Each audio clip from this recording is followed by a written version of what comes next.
ప్రభుత్వ ఉద్యోగులందరూ ఉన్నోళ్ళు అవుతారా? ప్రభుత్వం పరిశీలించాలి, ప్రజలందరూ ఆలోచించాలి. ఊరిలో 5 ఎకరాల భూమి ఉన్నోడు పేదోడైతే 5 గుంటల భూమి లేని ఉద్యోగి ఉన్నోడు ఎట్లయితాడు? 15 లక్షల బ్రీజా కారులో వచ్చి ఉచిత బియ్యం తీసుకుపోయేవాడు పేదోడే అయితే ఆర్టీసీ బస్సులో అప్ అండ్ డౌన్ చేసే ఉద్యోగి ఉన్నోడు ఎట్లయితాడు?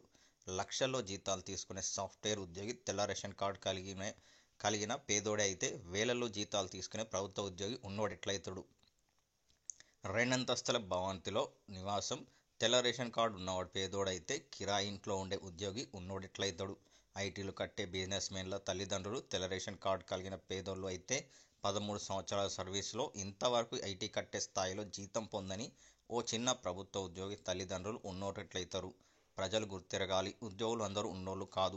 ఐరన్ బట్టలు వేసుకున్నంత మాత్రాన ధనవంతులు కారు. నేటికి 70% మంది ఉద్యోగులు జీతాల మీద సొంత ఇల్లు కట్టి పిల్లల చదువులు పూర్తి చేస్తే గొప్ప. నేటి ఉద్యోగులకు మీరు ఊహించినట్టు ఉచిత ఆరోగ్యం లేదు, ఉచిత విద్య ఫీజు రీయింబర్స్మెంట్ లేదు, రిటైర్మెంట్ అయ్యాక పెన్షన్ లేదు.